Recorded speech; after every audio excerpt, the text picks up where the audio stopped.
സായാഹ്നം കുട്ടികളെ. 2020-21 അധ്യയന വർഷത്തിലെ 10ാം ക്ലാസ്സിന്റെ വെബിനാറാണ് ഇന്ന് ഇവിടെ നടക്കുന്നത്. നമ്മുടെ വെബിനാർ ആരംഭിക്കുന്നതിന് മുമ്പായി എല്ലാവരും എഴുന്നേറ്റ് നിൽക്കുക. ഈശ്വര പ്രാർത്ഥന. ചന്തമേറിയ പൂവിലും ശബളാഭമാം ശലഭത്തിലും സന്തതം കരതാരിയെന്നൊരു ചിത്രചാതുരി കാട്ടിയും കന്ദചാരു കടാക്ഷമാലകൾ അർക്കരശ്മിയാൽ വീശിയും ചിന്തയാം മണിമന്ദിരത്തിൽ വിളങ്ങുമീശനെ വാഴ്ത്തുവിൻ. എല്ലാവരും ഇരിക്കുക. തികച്ചും സമകാലിക പ്രസക്തിയുള്ള ഒരു വിഷയത്തിലേക്കാണ് നാം കടക്കുന്നത്. സെമിനാറാണ് സാധാരണ നടത്താറ്. ഓൺലൈൻ ആയതുകൊണ്ട് ഇത് വെബിനാറാണ്. നമ്മൾ വിഷയത്തിലേക്ക് കടക്കുകയാണ്. നമ്മുടെ വിഷയം അനാഥമാകുന്ന വാർദ്ധക്യം. വൃദ്ധന്മാർ, പ്രായമായ ആളുകൾ വൃദ്ധസദനത്തിലേക്ക് അയക്കപ്പെടുന്നു, വഴിവക്കിൽ തള്ളപ്പെടുന്നു. നട തള്ളുക എന്ന് പറയും. അമ്പലത്തിലൊക്കെ കൊണ്ടുപോയി ഉപേക്ഷിക്കുക, നട തള്ളുക എന്നാണ് പറയുന്നത്. സർവ്വസാധാരണമായ ഒരു വിഷയമാണ്. നമ്മുടെ സമൂഹം ഉറക്കെ ചിന്തിക്കേണ്ട ഒരു വിഷയവുമാണിത്. പ്രായമായ ആളുകൾ സമൂഹത്തിന്, കുടുംബങ്ങൾക്ക് ബാധ്യതയായി തീരുക, ചില ഉപയോഗമില്ലാത്ത വസ്തുക്കളെയൊക്കെ വലിച്ചെറിയുക. റഫീഖ് അഹമ്മദ് അമ്മ തൊട്ടിൽ എന്ന കവിത റഫീഖ് അഹമ്മദ് എഴുതിയതാണ്. ആ കവിതയെക്കുറിച്ച് റഫീഖ് അഹമ്മദ് തന്നെ പറഞ്ഞിട്ടുണ്ട്. ആ പറഞ്ഞതിൽ അദ്ദേഹം പറയുന്നത് തന്നെയാണ്, ഉപയോഗമില്ലാത്ത വസ്തുക്കളെയല്ല എന്ന് വെച്ചാൽ ഉപയോഗിച്ചതിന് ശേഷം. ഇപ്പോൾ ഫ്രൂട്ടി അല്ലെങ്കിൽ ജ്യൂസ് കുടിക്കുമല്ലോ, ജ്യൂസ് കുടിച്ചു കഴിയുമ്പോൾ പിന്നെ ആ കൂടിന്റെ ആവശ്യം നമുക്കില്ല, അപ്പൊ ആ കൂട് വഴിയിൽ വലിച്ചെറിഞ്ഞ് കളയുക എന്ന് പറഞ്ഞ പോലെ പ്രായമായ അച്ഛനെ ഇതുവരെ വളർത്തി വലുതാക്കി നമുക്ക് സ്വന്തം കാലം നിൽക്കാനായി എന്നുള്ള അവസ്ഥ വന്നു കഴിയുമ്പോൾ അച്ഛനെയും അമ്മയും തെരുവിൽ ഉപേക്ഷിക്കുക, കൊണ്ടുപോയി കളയുക. ഇത് ശരിക്കും പറഞ്ഞാൽ ഉപഭോഗ സംസ്കാരത്തിന്റെ ഭാഗമാണ്. ഇത് കേരളീയരുടെ ജീവിതത്തിന്റെ ഭാഗമായി തീർന്നിരിക്കുന്നു. അപ്പോൾ ഈ വിഷയത്തെക്കുറിച്ച് നമുക്ക് എന്തെല്ലാം ചിന്തിക്കാൻ കഴിയും, എന്തെല്ലാം പ്രവർത്തിക്കാൻ കഴിയും, എന്തെല്ലാം പരിഹാരങ്ങൾ കണ്ടെത്താൻ കഴിയും, ഇതിനെക്കുറിച്ച് നാം ഉറക്കെ ചിന്തിക്കണം. അതിനു വേണ്ടിയാണ് ഈ വെബിനാർ സംഘടിപ്പിച്ചിട്ടുള്ളത്. നാം വിഷയത്തിലേക്ക് കടക്കുകയാണ് കുട്ടികളെ.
വിഷയം അവതരിപ്പിക്കുന്നതിനായി നന്ദന മോളെ വിഷയം അവതരിപ്പിച്ചോളൂ. നമ്മൾ ചർച്ച ചെയ്യാൻ പോകുന്ന വിഷയം എന്താണെന്ന് അവതരിപ്പിച്ചോളൂ. എഴുതരുതെന്ന് പറഞ്ഞു.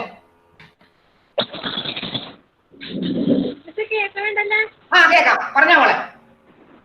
അക്കരെ കൊടുത്തിട്ടോ മോനെ. നമസ്കാരം. അനാഥമാകുന്ന വാർദ്ധക്യം എന്ന വിഷയത്തെ കുറിച്ച് ഒരു വെബിനാർ അവതരിപ്പിക്കുവാനാണ് ഞാൻ ഇന്നിവിടെ നിൽക്കുന്നത്. മാതാപിതാ ഗുരു ദൈവം എന്നാണല്ലോ. അതായത് ഏതു കാര്യത്തിലും വണങ്ങേണ്ടതും അച്ഛനമ്മമാരോടാണ്. അതിനുശേഷമാണ് ഗുരുവും ഈശ്വരനും. ഇതോടെ ഉദ്ദേശിക്കുന്നത് അച്ഛനമ്മമാർ കഴിഞ്ഞിട്ടാണ് നമുക്ക് ആരും, എന്തിന് ദൈവം പോലും. നമുക്ക് താങ്ങും തണലായി നിൽക്കുന്ന നമ്മുടെ അച്ഛനമ്മമാർ ഇന്ന് അഗതി മന്ദിരത്തിൽ. ഇങ്ങനെയാണ്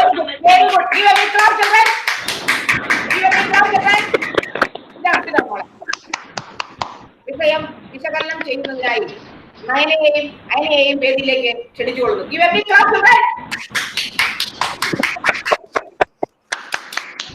മാതാപിതാ ഗുരു ദൈവം. മാതൃദേവോ ഭവ, പിതൃദേവോ ഭവ, ആചാര്യദേവോ ഭവ എന്ന് പറഞ്ഞ നമ്മുടെ എന്ന് പഠിച്ച നമ്മുടെ മലയാളത്തിന് ഇന്ന് ഇതെന്ത് സംഭവിച്ചു? ശ്രീനാരായണ ഗുരുവിന്റെയും അയ്യങ്കാളിയുടെയും ചട്ടമ്പി സ്വാമികളുടെയും പ്രബുദ്ധ കേരളത്തിന് ഇന്നെന്താണ് ഈ മൂല്യചതിക്ക് കാരണം? സ്വത്തുക്കൾ വീതം വെക്കുന്നത് വരെ ചിലർക്ക് അവരുടെ മാതാപിതാക്കൾ വളരെ വേണ്ടപ്പെട്ടതാണ്. മിക്ക മാതാപിതാക്കളും അതിനുശേഷം കറിയിലെ കറിവേപ്പില പോലെ. വളരെയേറെ സങ്കടത്തോടെ പറയട്ടെ, ഇന്ത്യയിലെ ഏറ്റവും കൂടുതൽ വൃദ്ധരായ മാതാപിതാക്കളും ഉപേക്ഷിക്കപ്പെടുന്നത് നമ്മുടെ ഈ കൊച്ചു കേരളത്തിലാണ്. വളരെ പ്രാധാന്യത്തോടെ ആചരിക്കുന്ന വയോധിക ദിനം പോലും നമ്മൾ ആചരിക്കുന്ന വയോധിക ദിനം, അതിനെ അപ്പോഴും ഇവിടെ അതിലേറെ മാതാപിതാക്കൾ ഉപേക്ഷിക്കപ്പെടുന്നു. കേരളത്തിലെ സാമൂഹ്യ സ്ഥിതിയുടെ സൂചന എന്നോളം ഓരോ വർഷവും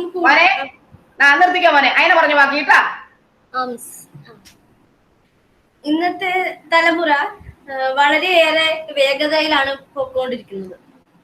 ജീവിതം മുതൽ മരണം വരെയുള്ളതിൽ വെച്ച് ഏറ്റവും അവസാന കാലഘട്ടമാണ് വാർദ്ധക്യം. പണ്ടൊക്കെ വാർദ്ധക്യം എന്നൊരു അസുലഭ നിമിഷമായിട്ടാണ് എല്ലാവരും കണ്ടുകൊണ്ടിരുന്നത്. എന്നാൽ ഇന്നത്തെ സ്ഥിതിയിൽ അത് വെറും പാഴ്ചിലവ് മാത്രമാണ്. കാലത്തിന്റെ വേഗത അനുസരിച്ച് മുന്നിൽ എവിടെയോ വെച്ച് ആൾക്കാരുടെ ബോധം നഷ്ടമായിരിക്കുന്നു. അറിവ് കൊണ്ടോ അറിവില്ലായ്മ കൊണ്ടോ എല്ലാവരും ഇന്നത്തെ രീതിയാണ്. അതായത് സ്വന്തം മാതാപിതാക്കളെ അമ്പലങ്ങളിലും വഴിയരികിലും വൃദ്ധജനങ്ങളിലും ഒക്കെ ഉപേക്ഷിക്കപ്പെടുന്നു. ആർക്കും ആരെയും നോക്കാനോ ആരെയും പറ്റി ചിന്തിക്കാനോ നേരമില്ല. Very good, very good. മക്കളെ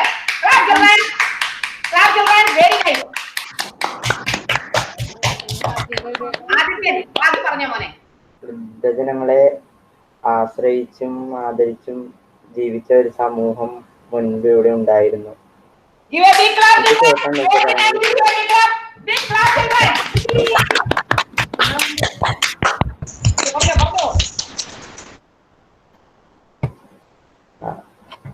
ബാധിത എന്ന ഇപ്പോൾ തോന്നുന്ന വൃദ്ധ സമൂഹത്തെ അന്വേഷിച്ചു പോയ അറിവിന്റെ പൂർണ്ണത നേടിയിരുന്ന ഒരു സമൂഹം നമുക്ക് മുൻപേ ഇവിടെ നിലനിന്നിരുന്നു.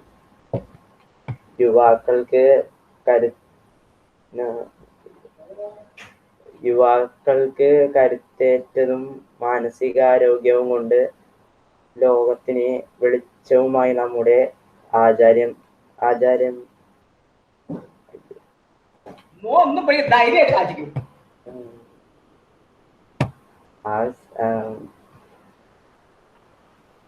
വൃദ്ധന്മാരെ തന്നെയായിരുന്നു. അവരുടെ കഴിവിനും അനുഭവ സമ്പത്തിനും പകരം വെക്കാൻ മറ്റൊന്നും തന്നെ ഉണ്ടായിരുന്നില്ല. ഇന്നത്തെ അവസ്ഥ എന്താണ്? അതുങ്ങളൊന്നും പറഞ്ഞേ. ഇന്നത്തെ അവസ്ഥ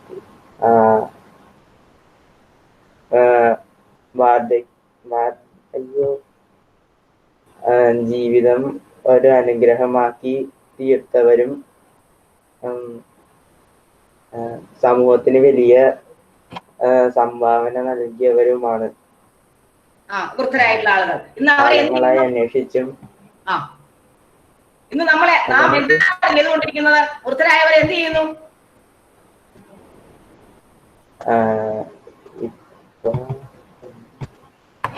ഇന്നത്തെ വൃദ്ധ സമൂഹത്തിനെ അവരെ നാം എന്ത് ചെയ്തുകൊണ്ടിരിക്കുന്നു?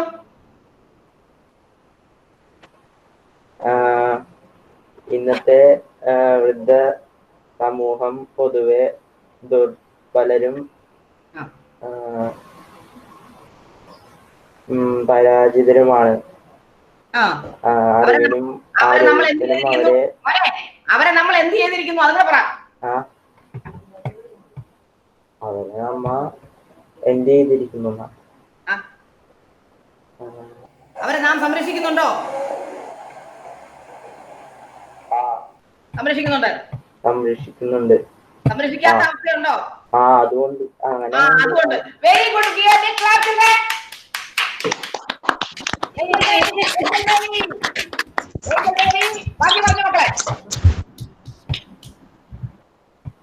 രണ്ടാം ബാല്യമായാണ് പലരും വാർദ്ധക്യത്തെ വിശേഷിപ്പിക്കാറുള്ളത്. ശാരീരിക ചാബല്യങ്ങളും ബുദ്ധിപരമായ അപക്വതയും കണക്കിലെടുക്കുമ്പോൾ ഇത് ശരി തന്നെയാണ്. കുട്ടികളെ പോലെയാണ് പലപ്പോഴും അവർ പെരുമാറാറുള്ളത്.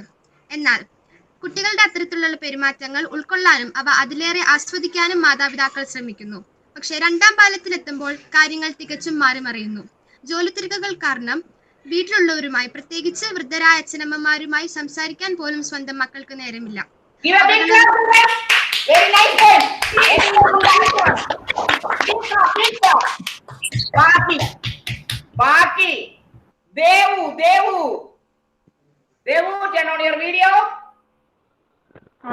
അതായത് വീട്ടിലെ അവസ്ഥകൾ കൊണ്ട് വൃദ്ധരായ ജനങ്ങളെ സംരക്ഷിക്കാൻ ആരുമില്ല. അത് പറഞ്ഞു വെച്ചു ഏഞ്ചല്. ബാക്കി മോൻ തട്ടിക്കൂ. എല്ലാവർക്കും നമസ്കാരം. ഞാൻ ഇന്നിവിടെ പറയാൻ പോകുന്നത് അനാഥമാകുന്ന വാർദ്ധക്യം എന്ന വിഷയത്തെക്കുറിച്ചാണ്. ജീവിതത്തിനും മരണത്തിനും ഇടയിൽ ലഭിക്കുന്ന അവസാന കാലഘട്ടമാണ് വാർദ്ധക്യം. മുമ്പൊക്കെ വാർദ്ധക്യം എന്നത് അനുഗ്രഹീതമായ ഒരവസ്ഥയായിരുന്നു. എന്നാൽ ഇപ്പോൾ സ്വന്തം കുടുംബത്തോടൊപ്പം ചെലവഴിക്കാനും എല്ലാം ലഭിക്കുന്ന ഒരവസ്ഥയായിരുന്നു പണ്ടൊക്കെ വാർദ്ധക്യം എന്നത്. എന്നാൽ കാലചക്രത്തിൽ വേഗത കൂടുമ്പോൾ വഴിയിൽ എവിടെയോ വാർദ്ധക്യം എന്നത് കാലചക്രത്തിന്റെ വേഗത കൂടുമ്പോൾ വഴിയിൽ എവിടെയോ ഇപ്പോൾ നമ്മുടെ സമൂഹത്തിൽ നടക്കുന്നത് വൃദ്ധജനങ്ങളെ കൊണ്ടുപോയി വഴിയരികിലോ ആരാധനാലയങ്ങളിലോ ഉപേക്ഷിക്കുന്നു.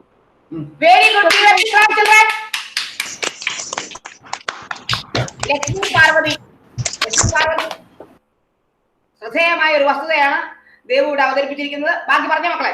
ഇന്നത്തെ ആഗോളതലത്തിൽ വൃദ്ധരുടെ എണ്ണം വർദ്ധിച്ചു വരികയാണ്.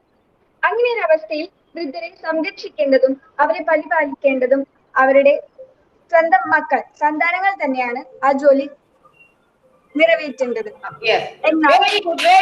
മോനെ പ്രസന്റേഷൻ ഒന്ന് കാണിച്ചു. ഇവിടെ ഒന്നും കിട്ടിയിട്ടില്ല. അപ്പൊ ഒന്ന് കാണിച്ചു. ഒന്ന് കാണിച്ചേ. വരുന്നുണ്ടല്ലോ. ഓക്കെ.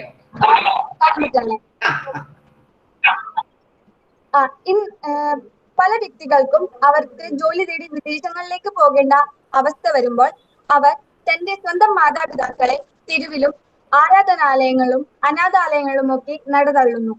ഇത് വർത്തമാന കാലത്ത് വർദ്ധിച്ചു വരികയാണ്. നമ്മുടെ പണ്ടത്തെ കൂട്ടുകുടുംബ വ്യവസ്ഥയിൽ വൃദ്ധജനങ്ങൾ സന്തുഷ്ടരും സംരക്ഷിതരും സുരക്ഷിതരും ഒക്കെയാണ്. എന്നാൽ ഇന്ന് അണുകുടുംബ വ്യവസ്ഥയിലേക്ക് നമ്മുടെ സമൂഹം മാറിയതോടെ വൃദ്ധജനങ്ങൾ കുടുംബങ്ങളിൽ ഒറ്റപ്പെട്ടു.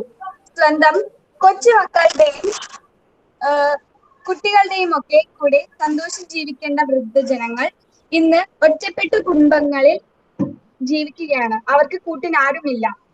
അങ്ങനെയുള്ള അവസ്ഥയാണ് അവരെ ആരാധനാലയങ്ങളും അങ്ങനെ വഴിത്തെരുവിൽ വരെ.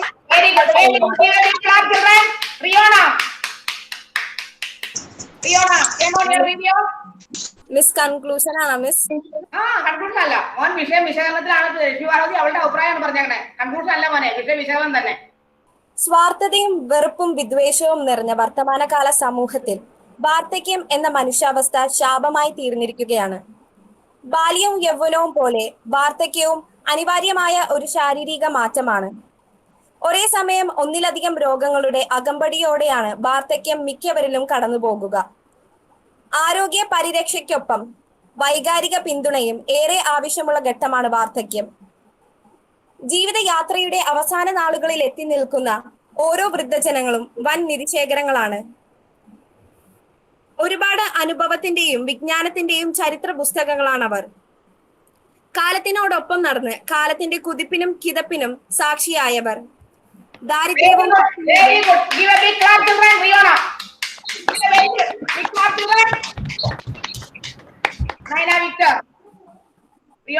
ബാക്കി പറഞ്ഞോ മക്കളെ,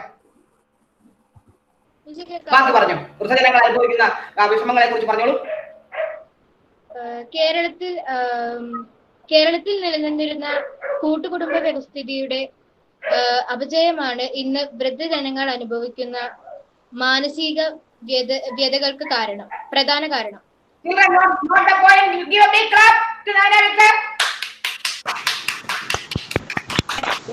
കൂട്ടുകുടുംബങ്ങളില്ല, അണുകുടുംബങ്ങളാണ്.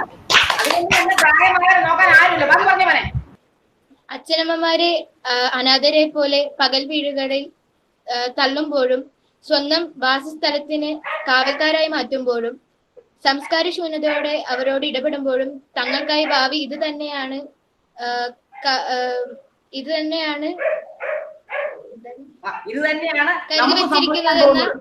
കരുതി വെച്ചിരിക്കുന്ന എന്ന സത്യം അവർ മറന്നു പോകുന്നു. ഓരോ ഇളം മനസ്സിനും മാതൃകയാകേണ്ടുന്ന ആദ്യ വ്യക്തികൾ അച്ഛനമ്മമാർ തന്നെയാണ്. മാതാപിതാക്കൾ അവർക്ക് ജന്മം നൽകിയവരെ പുച്ഛിച്ചു തള്ളുമ്പോൾ അവരുടെ മക്കളും ഇതേ പാത തന്നെയാണ് പിന്തുടരാൻ പോകുന്നതെന്ന സത്യം.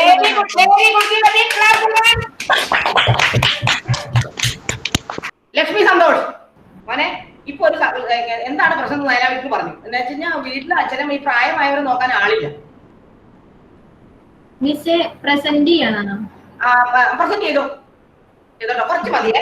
പ്രസന്റ് ചെയ്തോ, അവതരിപ്പിച്ചു. മുത്തശ്ശിയോ, അതെന്ത് സാധനം? ഇന്നത്തെ തലമുറയുടെ ചോദ്യമാണിത്.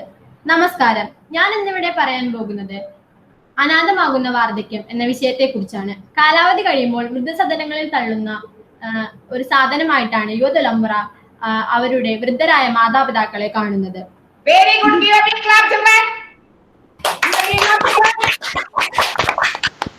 പ്രായമായ അച്ഛനമ്മമാർ ബാധ്യതയായി മാറുന്നു. ആ വിഷയത്തിലേക്കാണ് ലക്ഷ്മി സന്തോഷ് വെല്ലുകൊണ്ടിരിക്കുന്നത്. പറഞ്ഞ മോനെ. വൃദ്ധരുടെ ആഗ്രഹങ്ങളും ഇഷ്ടങ്ങളും പലരും അറിയാതെ പോകുന്നു. എന്നാൽ യുവത്വത്തിന്റെ പ്രസരിപ്പിൽ മാത്രമല്ല ഇഷ്ടങ്ങളും സ്വപ്നങ്ങളും ആഗ്രഹങ്ങളും ഉണ്ടാകുന്നത്.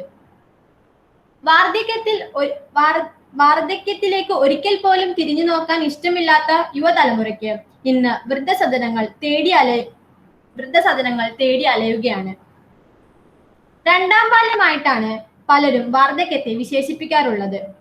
ശാരീരിക ചാബല്യങ്ങളും ബുദ്ധിപരമായ അപക്വതയും കണക്കിലെടുക്കുമ്പോൾ ഇത് ശരി തന്നെയാണ്.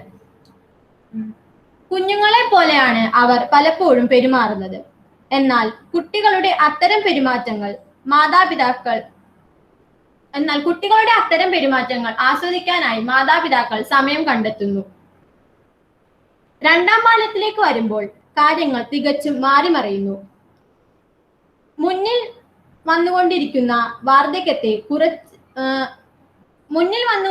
വാർദ്ധക്യത്തെ കുറിച്ച് ചിന്തിക്കാതെ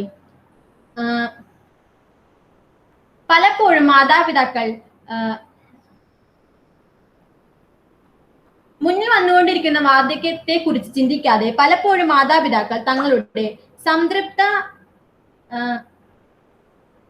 സംതൃപ്ത ജീവിതത്തിന് തടസ്സമാകുന്നു.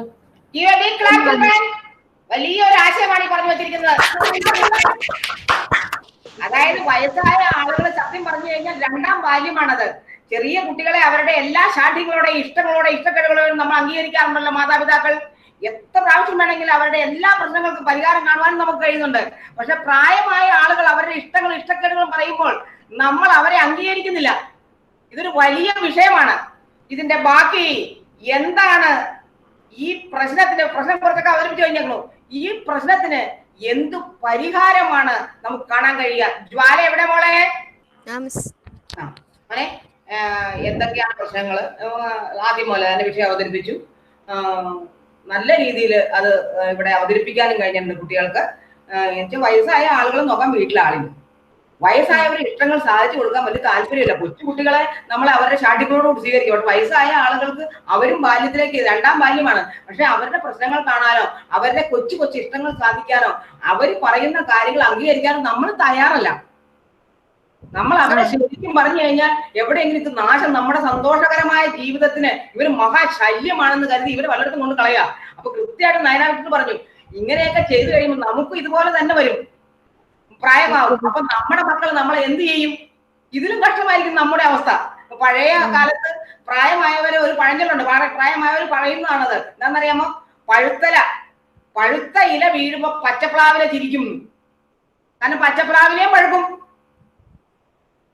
ഈ അവസ്ഥ എല്ലാവർക്കും വരുന്നതാണ്. അപ്പോൾ തീർച്ചയായിട്ടും നമ്മൾ ഇതിനൊരു സമൂഹത്തില് ഇത് പെരുകി വരികയാണ്. വൃദ്ധസദനങ്ങൾ വർദ്ധിച്ചുകൊണ്ടിരിക്കുന്നു.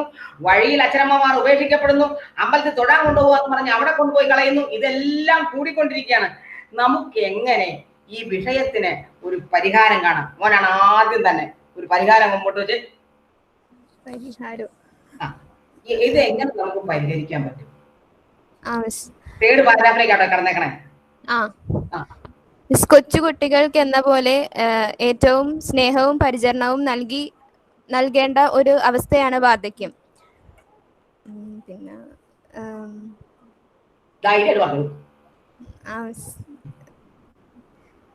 അവരെ സംരക്ഷിക്കാൻ പറ്റിയില്ലെന്ന് വന്നിട്ടുണ്ടെങ്കിൽ അത് നമ്മുടെ പരാജയം തന്നെയാണ്. അപ്പോൾ അവരെ സംരക്ഷിക്കണം, നാം അവരെ സംരക്ഷിക്കണം. പിന്നെ അവരുടെ ആവശ്യങ്ങൾ അറിഞ്ഞ് അവരോടൊത്ത് നമ്മൾ അവരുടെ സന്തോഷത്തിന് വേണ്ടി നമ്മൾ പ്രവർത്തിക്കണം. തീർച്ചയായിട്ടും നമ്മുടെ സന്തോഷത്തിന് വേണ്ടി അവരെ മാറ്റുകയല്ല വേണ്ടത്. അവരുടെ സന്തോഷം അറിഞ്ഞ് നമ്മൾ ജീവിക്കണം. അവർക്ക് വേണ്ടി നമ്മൾ ജീവിക്കണം. Very good.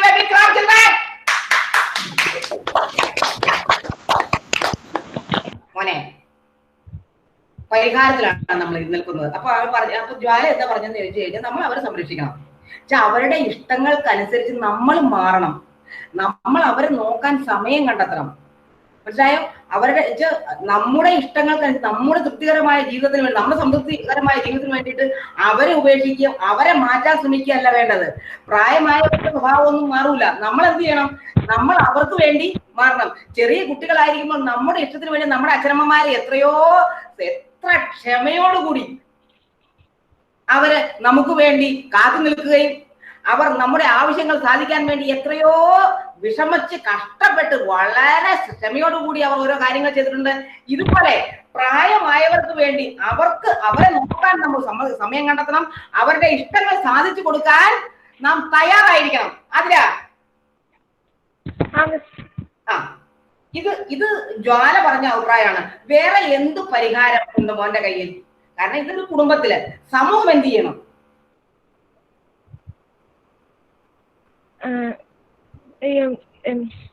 വൃദ്ധസദനങ്ങളൊക്കെ ഇങ്ങനെ നമ്മൾ നിർത്തിക്കണം. എന്നിട്ട് എല്ലാവരും എല്ലാവരുടെ മാതാപിതാക്കളെ സ്നേഹിച്ച് മാതാപിതാക്കളെ സ്നേഹിക്കണം എന്നൊരു മാതാപിതാക്കളെ സ്നേഹിക്കണം. അതിന് എന്താണ് ഒരു വഴി? നിയമം കൊണ്ട് എന്തെങ്കിലും ചെയ്യാൻ പറ്റുമോ? നിയമം കൊണ്ട് മാതാപിതാക്കളെ വഴിയോരങ്ങളിൽ ഉപേക്ഷിക്കുന്നവരെ നമുക്ക് വേണമെങ്കിൽ നിയമത്തോടെ കൂടെ എന്തെങ്കിലും ചെയ്യാൻ കഴിയും. നിയമത്തിന്റെ പിടിയിൽ കൊണ്ടുവരാൻ കഴിയും. അതായത് മാതാപിതാക്കളെ വഴിയിൽ ഉപേക്ഷിക്കരുത്, അതിനുള്ള നിയമം കൊണ്ടുവരാം. ശരിയാണോ പറഞ്ഞേ? ശരി. ഇപ്പൊ അത് നിലവിലുണ്ട് താനും. വൃദ്ധരായ മാതാപിതാക്കളെ വഴിയിൽ ഉപേക്ഷിക്കുന്ന പുത്രന്മാരെ അല്ലെങ്കിൽ മക്കൾക്ക് എതിരെ നടപടി എടുക്കാനുള്ള നിയമവ്യവസ്ഥ നമ്മുടെ നാട്ടിൽ ഉണ്ട്. അത് കുറച്ചുകൂടി ശക്തമാക്കണം. ഇത് അതിലൂടെ ശരിയാണല്ലോ. Very good.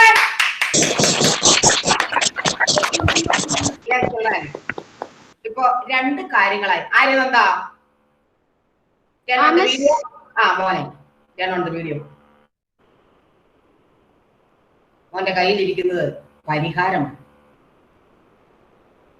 ഇപ്പൊ അവര് പറഞ്ഞ അവസരായ മാതാപിതാക്കളെ സംരക്ഷിക്കണം. അതിന് പറഞ്ഞില്ല നിയമം കൊണ്ട് പേടിക്കാതെ പറ്റാം, നിയമ നടപടി സ്വീകരിക്കണം. നിയമമുണ്ട് നമ്മുടെ നാട്ടിൽ, നിയമമുണ്ട്. മറ്റെല്ലാം എന്ന പോലെ ഏത് നിയമത്തെയും നമുക്ക് ഇല്ലാതെയാക്കാമല്ലോ. നമ്മുടെ നാടിന്റെ പ്രത്യേകത നിയമമൊക്കെ ഉണ്ട്, പക്ഷെ നിയമം പാലിക്കപ്പെടുന്നില്ല എന്നുള്ളതാണ് നമ്മുടെ പ്രശ്നം. അത് അതിനെ പറഞ്ഞു കഴിഞ്ഞു. വേറെ എന്ത് ചെയ്യാൻ കഴിയും എന്ന് പറഞ്ഞാല് വളർന്നു വരും തലമുറ, അത് ജ്വാല പറഞ്ഞു കഴിഞ്ഞേക്കണം. എന്താണ് നമ്മള് നൈനാമികത അതിന് മുമ്പേ പറഞ്ഞു. ഈ വളർന്നു വരുന്ന തലമുറ, ആ തലമുറയ്ക്കും പ്രായമാകും, അവർക്കും ഇത് തന്നെ, ഇതിലും കഷ്ടമായിരിക്കും അവരുടെ അവസ്ഥ. മനസ്സിലായോ? ഇത് വഴിയിൽ കൊണ്ട് കളയാനെങ്കിലും ആളുണ്ട്, അതുപോലും ഇല്ലാത്ത അവസ്ഥ വരും. വൃദ്ധസദനങ്ങളിൽ കൊണ്ട് കളയാനെങ്കിലും ആളുകളുണ്ട്, അങ്ങനെ പോലും ഇല്ലാത്തൊരവസ്ഥ വരും. മനസ്സിലായോ? അപ്പോ നമുക്ക് വളർന്നു വരുന്ന തലമുറയെ എങ്ങനെ ബോധവൽക്കരിക്കാം എന്ന് പറഞ്ഞാല്, നമ്മുടെ കുട്ടികളാണ്. ആ കുട്ടികളെ അച്ഛനമ്മമാരെ എങ്ങനെ സംരക്ഷിക്കേണ്ട ആവശ്യം എന്താണ്, എന്തിനാണ് നാം അവരെ സംരക്ഷിക്കുന്നത്, ഇതെല്ലാം അവരെ ബോധ്യപ്പെടുത്തണമല്ലോ. ഇതിനെന്താണ് നമുക്ക് ചെയ്യാൻ കഴിയും? വൃദ്ധസദനങ്ങളുടെ എണ്ണവും മാതാപിതാക്കളെ ഉപേക്ഷിക്കുന്ന മക്കളുടെ എണ്ണവും കൂടി വരുന്ന ഈ ഒരു സാഹചര്യത്തിൽ നമ്മുടെ സമൂഹത്തിന് ബോധവൽക്കരണം അത്യാവശ്യമാണ്. ഇതിനായി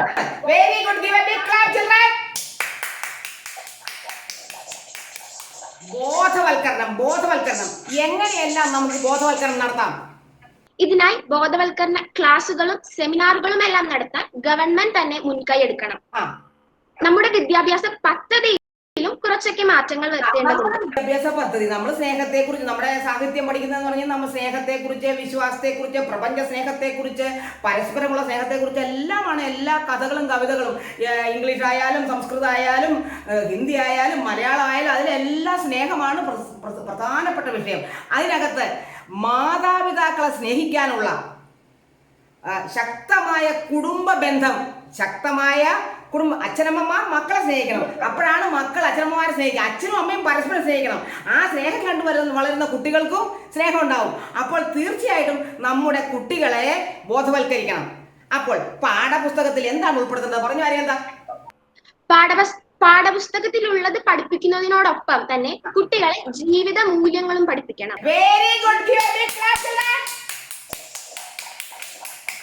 ആ ജീവിത മൂല്യങ്ങളെ കുറിച്ചൊന്ന് പറയൂ. ജീവിത മൂല്യങ്ങളിൽ ഒന്നാണ് മുതിർന്നവരെ ബഹുമാനിക്കുക എന്നത്. അത് നാം കുട്ടികളെ പഠിപ്പിക്കണം. ചെറുപ്പത്തിലെ തന്നെ മുതിർന്നവരെ എങ്ങനെ ബഹുമാനിക്കണം എന്ന് പഠിക്കുന്ന ഒരു കുട്ടി വലുതാകുമ്പോൾ സ്വന്തം മാതാപിതാക്കളെ ഒരു ഭാരമായി കണ്ടു ഉപേക്ഷിക്കില്ല.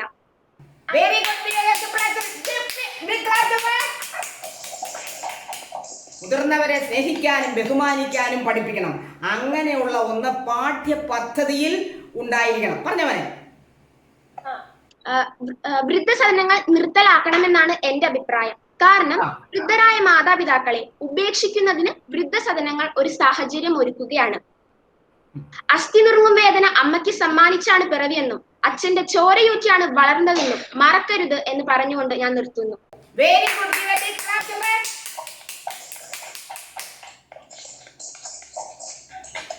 നമ്മൾ നമ്മുടെ വിഷയത്തിന്റെ അവസാന ഭാഗത്തേക്ക് കടക്കുകയാണ്. അടുത്ത തലമുറ, അതായത് മുതിർന്ന പൗരന്മാരെ ഉപേക്ഷിക്കുന്ന അച്ഛനമ്മമാരെ വഴിയമ്പലങ്ങളിലും വഴിയോരങ്ങളിലും വൃദ്ധസദനങ്ങളിലും കൊണ്ടുപോയി കളയുന്ന ഈ തലമുറയ്ക്ക് നൽകാനുള്ള മുന്നറിയിപ്പ് എന്താണ്? ആ മുന്നറിയിപ്പ് ആരാണ് പറയുന്നത്? വന്ന് പറഞ്ഞോളൂ കുട്ടികൾ. മുന്നറിയിപ്പ്, അതായത് ഈ തലമുറയ്ക്ക് നേരെയുള്ള ഒരു മുന്നറിയിപ്പ്, ഈ തലമുറ ചെയ്യുന്ന പ്രവൃത്തിക്ക് നേരെയുള്ള ഒരു മുന്നറിയിപ്പ്. നമ്മുടെ സമൂഹം ഇന്ന് ചെയ്തുകൊണ്ടിരിക്കുന്ന ഏറ്റവും മോശമായ ഈ ഉപേക്ഷിക്കൽ, ഈ വഴിയിൽ കൊണ്ടുപോയി ഉപേക്ഷിക്കലിന് ഒരു പരിഹാരം അതിനെയാണോ? പറഞ്ഞു മക്കളെ, പറഞ്ഞു മക്കളെ,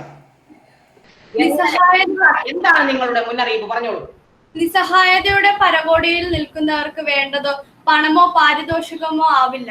ഒരല്പം പരിഗണന മാത്രമാണ് അവർ പ്രതീക്ഷിക്കുന്നത്.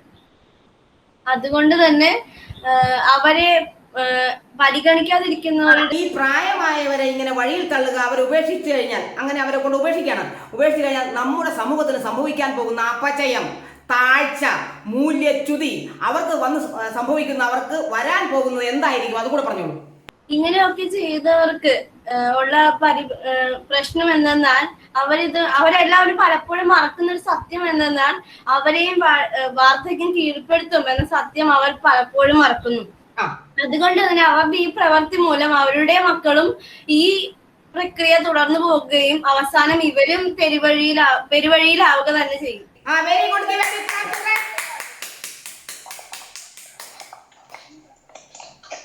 താഴ്മടങ്ങിയില്ലെങ്കിലും താഴ്ത്തരുത്. വെരി പദങ്ങളാൽ കാത്തിരിക്കാൻ ഞാൻ നിനക്ക് വേണ്ടി. Very good children. കുട്ടികളെ, പ്രായമായവരില്ലാത്ത ഒരു സമൂഹം അപൂർണമാണ്. ഏഞ്ചൽ മോനെ, പ്രായമായവരില്ലാത്ത സമൂഹത്തിന് എന്ത് സംഭവിക്കും? മോനാണ് അവസാനിപ്പിക്കാൻ പോണത് കേട്ടോ, പറഞ്ഞോളൂ. കവി റഫീഖ് അഹമ്മദിന്റെ അമ്മത്തോട്ടിൽ എന്ന കവിതയിൽ ഉള്ളുകൊള്ളുന്ന ഈ സാമൂഹിക യാഥാർത്ഥ്യം കവി അവതരിപ്പിക്കുന്നുണ്ട്. മകൻ തന്റെ അമ്മയെ ഉപേക്ഷിക്കാൻ പോകുകയാണ്. പക്ഷേ പണ്ടത്തെ ഓർമ്മകൾ അയാളെ വേട്ടയാടുന്നു. അമ്മയെ ഉപേക്ഷിക്കാതെ തിരിച്ചു കൊണ്ടുപോകാമെന്ന് വിചാരിച്ച് തിരിഞ്ഞു നോക്കുമ്പോൾ അമ്മ മരിച്ചു കിടക്കുന്ന കാഴ്ചയാണ് അയാൾ കാണുന്നത്. ലക്ഷ്യബോധമില്ലാത്ത ഒരു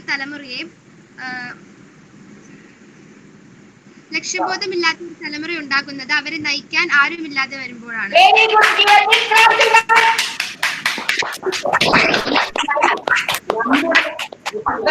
മുഖ്യന്മാരും വേണം. അങ്ങനെ ഇല്ലാതാകുമ്പോൾ തലമുറയ്ക്ക് ലക്ഷ്യബോധമില്ലാത്ത മൂല്യം സംഭവിക്കും. എങ്ങോട്ടാണ് പോകേണ്ടതെന്നുള്ള യാതൊരു വിവരവും, എങ്ങോട്ടാണ് നാം പോകുന്നത്, എങ്ങനെയാണ് നാം ജീവിക്കേണ്ടതെന്ന് പോലും അറിയാത്ത ഒരു തലമുറ വളർന്നു വന്നുകൊണ്ടിരിക്കുന്നു. അപ്പോൾ ഇന്നത്തെ സമൂഹത്തിലേക്ക് നോക്കിയാൽ ആർക്കും ആരോടും സ്നേഹമില്ല, ആരും ആരെയും സഹായിക്കാൻ തയ്യാറുമല്ല. ഇങ്ങനെയുള്ള ഒരു സമൂഹം ഉണ്ടായിരിക്കുന്നത് ഇതുകൊണ്ട് തന്നെയാണ്. പറഞ്ഞു മക്കളെ, പറഞ്ഞ അവസാനിപ്പിച്ചോളൂ. പുതിയ തലമുറയെ മുൻപോട്ട് നയിക്കാൻ തീർച്ചയായും വീടുകളിൽ പ്രായമായവർ വേണം. ഏറെ അനുഭവ പരിചയമുള്ളവരാണ് അവർ. അതുകൊണ്ട് തന്നെ മുതിർന്നവർ വീടിനും ഒരു ഭാരമല്ല, അവർ വീടിന്റെയും സമൂഹത്തിന്റെയും രാഷ്ട്രത്തിന്റെയും സമ്പത്താണ്. അപ്പോൾ നാം നമ്മുടെ മാതാപിതാക്കന്മാരെ പൂർണ്ണമായും സ്നേഹിക്കുകയും സംരക്ഷിക്കുകയും ചെയ്യും. വാർദ്ധക്യത്തിൽ അവരെ നാം നമ്മോട് ചേർത്ത് പിടിക്കും. അപ്പോൾ നമുക്ക് പ്രതിജ്ഞ എടുക്കാം. എല്ലാവരും എഴുന്നേറ്റ് നിൽക്കും. നമുക്ക് പ്രതിജ്ഞ എടുക്കാം. മിസ് പറയുന്നതിന്റെ കൂടെ പറഞ്ഞോളാം കുട്ടികൾ കേട്ടോ. കൈ മുമ്പോട്ട് നീട്ടി പിടിക്കൂ.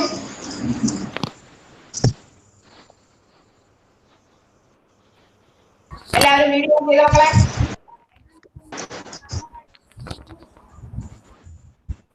മാതാപിതാക്കൾ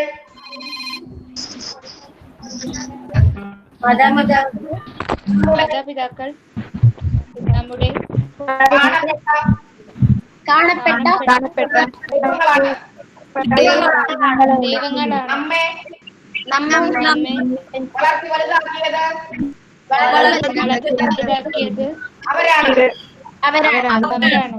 അവരാണ്. നമ്മെ ചെറുപ്പത്തിൽ അവരെങ്ങനെ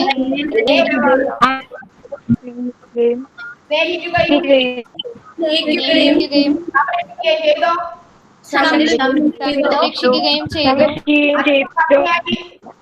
അതിലും ഭംഗിയായി അവരുടെ അവരെ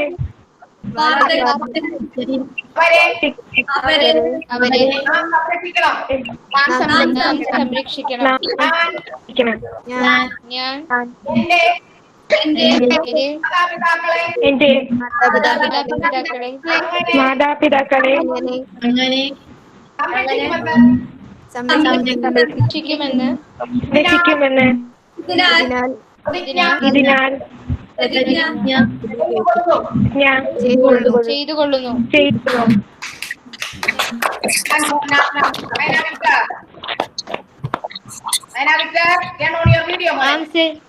All of you, stand up. I'm not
Yes.